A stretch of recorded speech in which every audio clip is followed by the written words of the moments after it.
मेरे प्यारे बच्चों, मेरी तरफ से आपको हार्दिक शुभकामनाएं। आपके अभिभावकों के लिए मेरा प्रणाम व वंदन। मैं आज 18 अप्रैल 2020 को लॉकडाउन की सिचुएशन में जो कर सकता हूं उन्हीं सीरीज़ के प्रयत्न में आज 20वां वीडियो लेक्चर क्लास 10th के मैथमेटिक्स पे आपके लिए भेज रहा हूं। इससे पहले मेरे जो 19 वीडियोस आपको मैंने YouTube के माध्यम से भेजे हैं, उसमें मैंने chapter 1 real number, chapter 2 polynomial, chapter 3 linear equation, chapter 4 quadratic और चैप्टर 5 अरिथमेटिक प्रोग्रेशन, जिसे मैं आज कोशिश कर रहा हूं कि 5.3 और 5.4 एक्सरसाइज को खत्म करके आपके लिए अलजेब्रा नाम की बीमारी का कुछ समाधान ढूंढ सकूं। बट आप सब जानते हो, ये जो मैं शिक्षा दे रहा हूं ये बहुत सूक्ष्म है।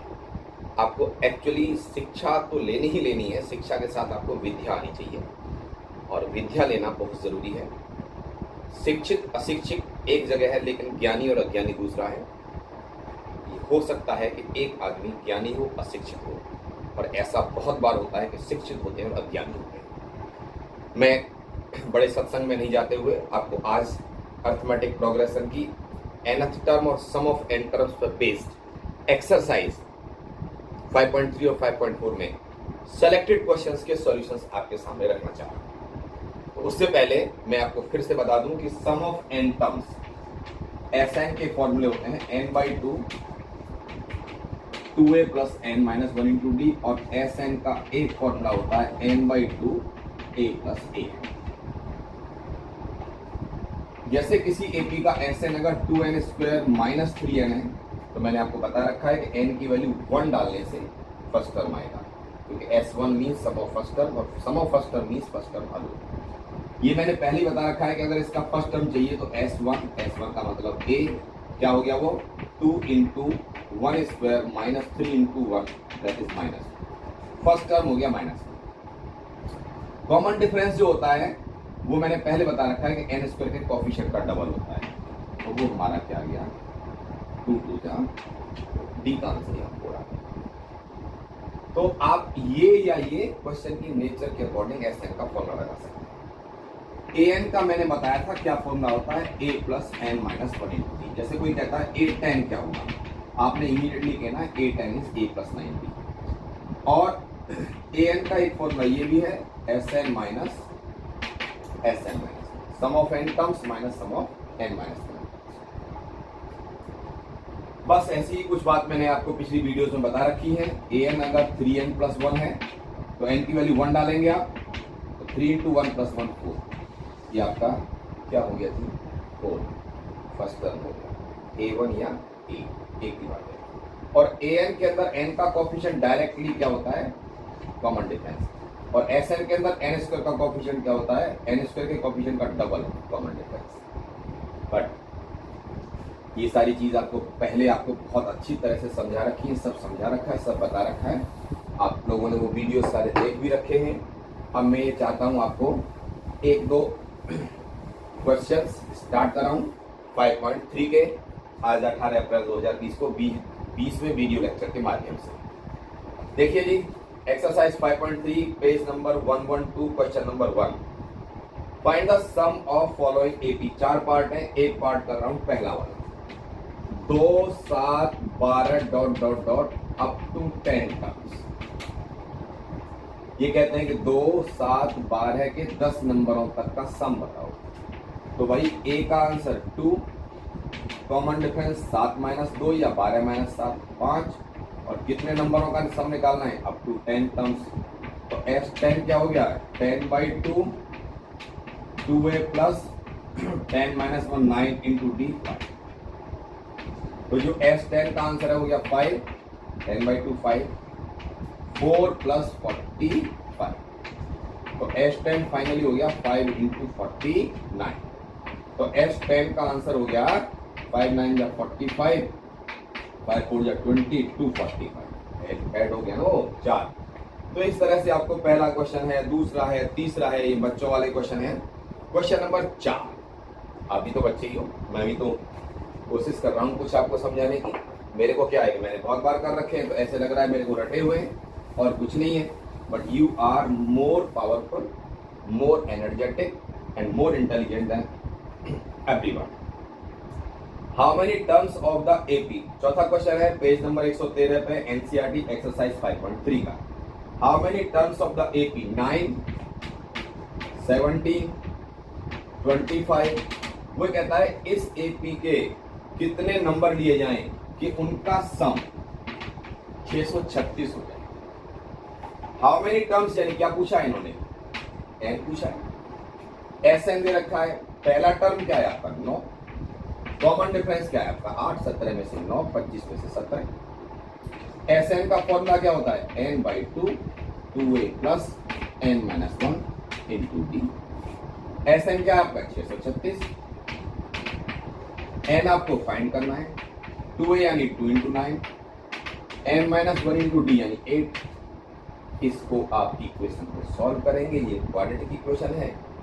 क्वाड्रेटिक तो हो ही जाएगी ना. एन से एन करेंगे तो एन के दो आंसर है. एक नेगेटिव आ रहा है, एक पॉजिटिव आ रहा है. नंबर ऑफ टर्म्स नेगेटिव में हो नहीं सकता तो उस पर रिजेक्ट लिख देना और एन का आंसर जो पॉजिटिव आएगा उस पर लिख देना. That is the total number of terms of this arithmetic progression to get the sum 636.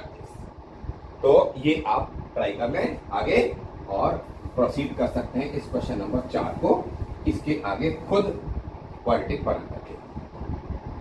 इसके बाद आपके पास में क्वेश्चन नंबर 5, 6 ये दोनों एक जैसे हैं तो मैं क्यों ना इसमें से क्वेश्चन नंबर 5 पिक कर लेता हूं. The first term of AP is 5. ये एक जैसे क्वेश्चन है ज्यादातर. पहला 5 है. लास्ट टर्म nth टर्म है 45. सम ऑफ ऑल n टर्म्स दे रखा है 400. कहता है बताओ कितने टर्म्स हैं और क्या कॉमन डिफरेंस है. तो सबसे पहले ऐसा नहीं लगा दो. n by 2 a plus a n. मुझे क्लिक हो गया ना कि ए एन दे रखा है और a दे रखा है तो a प्लस ए एन वाला लगा दूं. एस एन क्या दे रखा है आपको यहाँ पे? 400. 400 इक्वल टू क्या हो गया? n by 2. a कितना है आपके पास में? 5. ए एन कितना है? 45. तो बड़ा सही हो गया ये तो. 45 प्लस 5 50. 50 अपॉन 2 25. इसके नीचे आ गया 400 upon 25 is equal to n by 2. उस बाई 2 को यहाँ ले आओ. थोड़ा जल्दी कर दिया मैंने. सॉरी ये जरूरत नहीं है ना क्योंकि हो गया. ऐसे कर लो इसको 45 प्लस 5 50. चलो लिख देता हूँ. n बाई 2 इंटू 50 ये हो गया 25. 25 नीचे आ गया तो 25 एकम 25 क्या रहेगा? 15. 25 सिक्के 150. n equal to 16. इसका मतलब हमें n का आंसर तो आ गया. हमें 16 टर्म्स चाहिए. तो अब n इक्वल टू 16 यहाँ लगा दो. an का फॉर्मूला होता है a plus n minus 1 into d. 45 is equal to a कितना है? 5 plus n minus 1 into d. D हमें फाइंड करना है. तो ये आपका यहाँ से डी ये सॉरी n तो आ चुका है ना. 16 है तो 16 माइनस 1 क्या हो गया? 15. तो 45 minus 5 40. 40 upon 15 is equal to d. इसे 5 से काट दो. 5 × 40 5 × 15. ये आपका सॉल्व होके क्या आ जाएगा? डी आ जाएगा 8/3. 5 8 40 और 5 6 50. ये भी हो गया जी क्वेश्चन नंबर 5. इसके आगे वाले क्वेश्चंस बड़े आसान से लग रहे हैं मेरे को और मुझे जो स्पेशल क्वेश्चन इस में फील होते हैं वो 3 क्वेश्चन बहुत इंपॉर्टेंट हैं. क्वेश्चन नंबर 18, क्वेश्चन नंबर 19 और question number 20. I wish to discuss these 3 questions 18, 19 and 20. इन क्वेश्चंस के सॉल्यूशंस को थोड़ा सा पेशेंस के साथ देखिए. बाकियों में तो कहीं an है, कहीं n है, कहीं d है. ये सारी चीजें आपके सामने आ रही हैं. क्वेश्चन नंबर 18 ले रहा हूं जी मैं. आपका पेज नंबर 113 पे ये कहता है a spiral is made up of the successive semi circles. एक स्पाइरल बनाया, सेमी सर्कल्स का बनाया with centre A and B alternatively. Starting with centre A. पहली रेडियस 0.5, दूसरी 1, तीसरी 1.5 फिर 2. तो जो रेडियस 1 है सेमी सर्कल की पहले वाले की वो 0.5 है. रेडियस 2 है 1 सेंटीमीटर है. रेडियस 3 है वो 1.5 सेंटीमीटर है. ऐसे और कितने स्पाइरल से हैं? 13. तो ये आपके सामने 0.5, 1, 1.5 ये सारे क्या हैं? They all are in AP. अब वो कह रहा है as shown in the figure. तो इसके कहने पर फिगर तो आपको देखनी पड़ेगी. फिगर आपकी पेज नंबर 114 पे है. यहाँ थोड़ी हिंट भी दे रखी है. देख लेना, आपको जरूरत पड़े तो हिंट भी यूज कर सकते हैं। ये ऐसे स्पाइरल दे रखा है इसमें, देखो ये एक बड़ी सी लाइन है, ये पॉइंट ए है, ये पॉइंट बी है, ए पे सेंटर रखा, बी तक सेमी सर्कल घुमा दिया। ये 0.5 सेंटीमीटर हो गया हमारा पहला स्पाइरल बन गया। फिर ए पे सेंटर था 0.5, बी से 1 यानी बी पे सेंटर रख लिया और 0.5 ये रहा और 0.5 ये रहा, तो ये सी तक खोल के एक स्पाइरल बना दिया, एक का 1 सेंटीमीटर की रेडियस का सेमी सर्कल। फिर हमने अब की पहले ए पे सेंटर लिया था, फिर बी पे, अब फिर ए पे, अल्टरनेटिवली ए पे लेके डी तक गया, तो देखो 0.5 ये रहा और 1 ये रहा, तो ये 1.5 यानी तीसरा स्पाइरल हो गया। फिर सेंटर यहाँ, तो 2 का अगला स्पाइरल हो गया। तो कहने का मतलब ये है कि हमें पहले स्पाइरल, आपको पता है सर्कल का सरकमफ्रेंस होता है 2 पाई आर, सेमी सर्कल है तो ये क्या रह जाएगा पाई आर। पहले वाले स्पाइरल सेमी सर्कल स्पाइरल की लेंथ पाई आर 1, दूसरे वाले की पाई आर 2, तीसरे वाले की पाई आर 3 और लास्ट वाले की पाई आर 13। पाई कॉमन ले लिया, ये कह रहा है sum of all length of all the spirals R1 plus R2 plus R3 plus R30, 13 spiral हो गए आपके। पाई पहला R1 0.5, दूसरे स्पाइरल का रेडियस 1.0, तीसरे का 1.5, अगले का 2 और कहां तक जाना है अप टू 13 स्पाइरल्स। तो ये तो आपको बड़ा क्लियर है कि 0.5, 1, 1.5, 2 सीधा सीधा एपी है।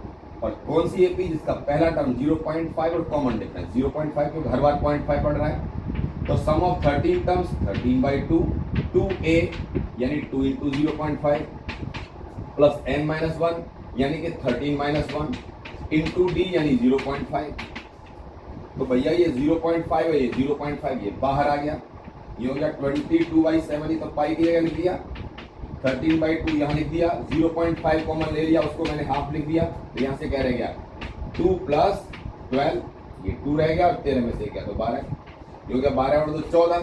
तो पहले आप एक काम करो, ये आप 7 दूनी 14, 14 से ये 14 कट गया, 2 से ये 11 कट गया, तो ये आ गया 11 इंटू 13 यानी 143 centimetre is the length of the all spirals. सारे स्पाइरल्स की लेंथ का सम 11 से 33, 3 11 एकम 11 और 3 14। पहले सेंटर ए पे रेडियस आधा सेंटीमीटर, तो कंपास का नॉक यहां तक आ गया, नीडल एक सेमी सर्कल घूम गया, तो ये पाई आर 1 हो गया। अब सेंटर बी पे सेंटर लिया तो 0.5 और 0.5, कंपास का नीडल यहाँ आ गया, इसको घुमा दिया, दूसरा आ गया pi R 2, pi R 3, 2 pi R क्यों नहीं ले रहा? क्योंकि पूरा सर्कल नहीं है, ये सेमी सर्कल है। तो ये क्वेश्चन नंबर 18 काफी इंपॉर्टेंट है, आप लोगों को कई बार करना चाहिए, नहीं तो पेपर में एग्जैक्टली ना कई बार या पाई छूट गया या कुछ गड़बड़ हो गई या 2 पाई आर लगा दिया, मतलब एक चांस रहता है गलती होने का। इसीलिए ना मैंने इस क्वेश्चन को बोला है कि आप इसको 2-3 बार कर ना, तभी पेपर में जाना, चाहे वो हो एग्जाम हो, चाहे वो यूनिट टेस्ट हो, चाहे प्री बोर्ड हो या बोर्ड हो। Question number 19, 200 logs are stacked in the following manner. 200 logs हैं। क्वेश्चन 19 है 19 और पेज 114 पे 200 लॉग्स किसी ने लगाए, पहली रो में उसने 20 लॉग्स फिट किए, दूसरी में उसके ऊपर 19 लगा दिए, तीसरी रो में उस पर 18 लगाए, चौथी रो में उसने 17। ऐसे ना वो लॉग्स को सेट करता चला गया और टोटल लॉग्स कितने हैं, R1 में जितने हैं प्लस R2 में प्लस R3 में प्लस R4 में प्लस पता नहीं Rn लास्ट है जो भी है, उसमें 200 लॉग्स हैं। तो पहली में 20, दूसरी में 19, तीसरी में 18, अगली में 17 और up to dot dot dot is equal to 200। ये मान लिया कि ये n रोज है, तो ये हो गया n/2 2a plus n-1 into d यानी -1। आपको पता है ना एपी है, पहले में 20, डिक्रीजिंग एपी है, पहले में 20 फिर 19 फिर 18 फिर 17, ऐसे इसके अंदर ये हमारा कम होता चला जा रहा है। तो ये कॉमन डिफरेंस जो है ना -1 है, तो इस AP का नाम क्या हो जाएगा, ये हमारी AP हो जाएगी decreasing and that is equal to 200।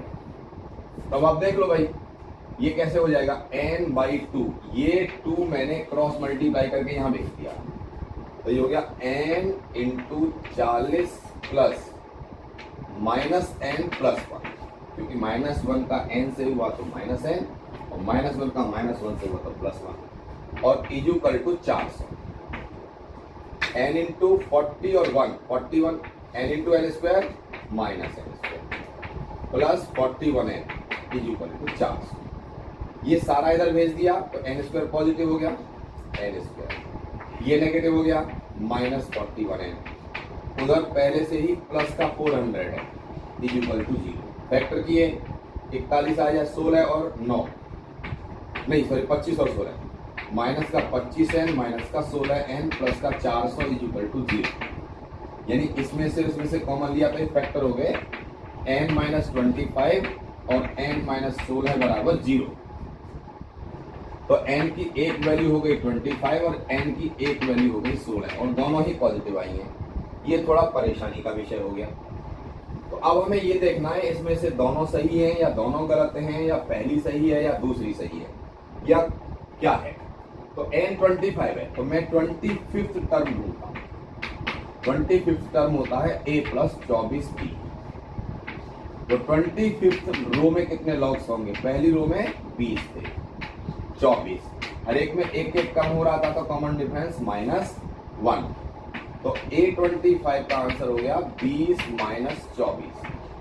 तो A25 हो गया -4, A25 यानी कि 25वीं रो में -4 लॉग्स। अरे भैया लॉग्स रख रहे हैं, 0 से कम कैसे रखेंगे, 0 भी नहीं रख सकते। पहली रो में 20, उससे पहले 19, 18, 17, 16, 15, 14, 13, 12, 11, 10, 9, 8, 7, 6, 5, 4, 3, 2, 1। यानी इसमें 20 से ज्यादा रो तो बन ही नहीं सकती। लास्ट रो में एक लॉग रख देंगे, बॉटम वाली में क्या है 20 है पहले से ही, तो ये 25 का तो मतलब ही नहीं है कि 25 रोज बन जाए। Hence n = 25 is rejected. Come to 16। तो जो 16वीं रो है आप A16 निकाल के देखिए, ये जो A16 है वो क्या हो जाएगा a + 15d। A16 हो गया, a मीन्स 20, 15, d मीन्स -1। तो A16 20 में से 15 गया 5, यानी कि देयर आर 16 रोज और लास्ट रो में कितने लॉग्स हैं, 5 लॉग्स हैं। ये आपका क्वेश्चन नंबर कौन सा है भैया, 19 हो गया। और एक क्वेश्चन नंबर 20 जो पोटैटो रेस वाला है, कई बार आ सकता है, अच्छा सवाल है, उसमें डबलिंग करना बच्चे भूल जाते हैं, इसलिए इस सवाल को मैं आपको करा रहा हूं, ठीक है। In a potato race a bucket is placed at the starting point. एक पोटैटो रेस है और इसमें एक कॉम्पिटिटर को यहाँ बकेट दे रखी है। In a potato race a bucket is placed at the starting point which is 5 metre from the first potato. पहले पोटैटो से ये 5 मीटर की दूरी पर रखी हुई है, first potato, and the other potatoes are placed 3 metres apart in the straight line. अगला पोटैटो इससे इसके बीच में, पोटैटो 1 और 2 के बीच में 3 मीटर, फिर पोटैटो 2 और पोटैटो 3 में फिर 3 मीटर, यानी आगे 10 के 10 पोटैटो इसी तरह से रखे हुए हैं कि सबके बीच का डिस्टेंस 3-3 मीटर होता चला जाए सक्सेसिव के बीच में। अब वो कहता है in a potato race the bucket is placed at the starting point which is 5 meter from the first potato and the other potatoes are placed 3 meter apart in a straight line. There are 10 potatoes in the line. A competitor starts from the bucket and pick the nearest potato, runs back with a drop and bucket and back again for the next potato. यानी कहने का मतलब ये है कि पहला competitor जब जाता है तो यहाँ से उठाया और यहाँ वापस आएगा, एक बार में एक पोटैटो उठा के लाके बाल्टी में डालना। तो जाने में 5 मीटर, आने में 5 मीटर, तो पहले पोटैटो को उठाने में कितना चला गया, 10 मीटर। जब यहाँ से आके बाल्टी में डालने के बाद पोटैटो को फिर जाएंगे तो जाने में 5 और 3 8 मीटर, लौटने में 8, तो P2 को पिक करने में हमें चलना पड़ेगा 16 मीटर। तीसरे पोटैटो को पिक करने के लिए 5 और 3 8 और 3 11। 11 गया बंदा बाल्टी में लाके डालना है, फिर आ गया 11 22। तो इस तरह से वो 10 के 10 पोटैटोज को लाके डालता है बकेट में। कह रहे हैं कि बताओ उसने कितना डिस्टेंस कवर किया। देख लेते हैं कितना किया।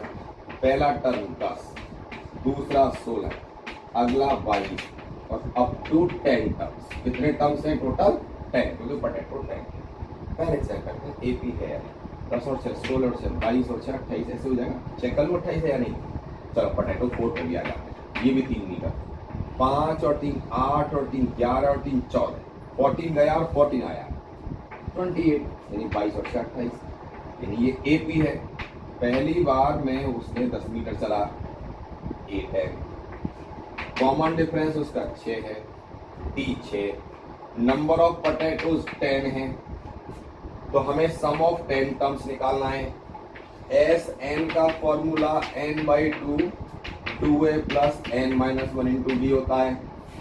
तो एस 10 का formula 10/2 2 into 10 plus 10-1 into D 6। तो एस 10 हो गया 10/2 क्या हो गया 5 इंटू 20 प्लस 10 में से 1 गया तो 9 छिके 54। तो एस 10 हो गया 5 इंटू 74 50 और 20 70 4 74। एस 10 हो गया 5 4 जा 20 और 5 2 जा 5 7 जा 35। 370 मीटर टोटल उस कॉम्पिटिटर को चलना पड़ेगा 10 पोटैटो इकट्ठा करने में, बाल्टी में लाने में। जबकि वो रेस पहले बाल्टी से स्टार्ट करता है और पहले पोटैटो की डिस्टेंस बकेट से आपकी टोटल कितनी है 5 मीटर। उसके बाद जितने भी पोटैटोज हैं वो हर पोटैटो अपने पहले वाले से 3 मीटर की डिस्टेंस पे रखा हुआ है। तो पहले पोटैटो को उठाने में उसे 5 + 5 यानी बकेट से पोटैटो तक गया, पोटैटो को लेके बकेट में डाला 10 मीटर चला। दूसरे पोटैटो को लाने में वो पहले पोटैटो तक गया, फिर अगले पोटैटो तक गया यानी 8 चला, 5 और 3 8 8 वापस आया 16, फिर 22, फिर 28। तो पता चला ये एपी है, 10 पोटैटो हैं, तो इसका मतलब नंबर ऑफ टर्म्स 10 हो गया। फिर हमने एसएन का फॉर्मूला लगाया तो हमें total number of potatoes total distance traveled in collecting the potatoes under the given circumstances of question number 20 of this page is being done। इसके बाद आपके पास में एक्सरसाइज 5.4 है। इस एक्सरसाइज के अंदर भी आपके 5 क्वेश्चन है, पांचों के पांचों क्वेश्चन एसएन के फॉर्मूले पे बेस्ड हैं, तो आप उनको ट्राई कर सकते हैं, सॉल्व कर सकते हैं। इसके साथ ही मेरा आपसे फिर अनुरोध है, प्रार्थना है कि आप बिल्कुल एक भारत के अच्छे नागरिक की तरह और भारत देश की सेना की तरह डिसिप्लिन में रहें। और आज के जो हमारे वॉरियर्स हैं, जो आपकी सेवा में लगे हुए लोग हैं, उनके लिए नियमित प्रार्थना करें और खुद घर में रह के माता पिता का सहयोग करें, छोटे भाई बहनों की हेल्प करें और अपने टीचर्स के साथ में टच में रहें। और फिर भी आपको कहीं कुछ पूछना हो या सजेशन देना हो तो प्लीज़ वीडियो लिंक पर मुझे ज़रूर लिख के भेजें। मेरा सिर्फ और सिर्फ एकमात्र उद्देश्य ये है कि मैं सिर्फ यही कर सकता हूँ। मैं ना आपके पास जाके दवाई दे सकता, ना मास्क बांट सकता, ना कुछ कर सकता। इसका मतलब मैं जो कर सकता हूँ मुझे वो करना चाहिए और मैं वही कर रहा हूँ। With this, thank you very much. जय हिंद, जय भारत।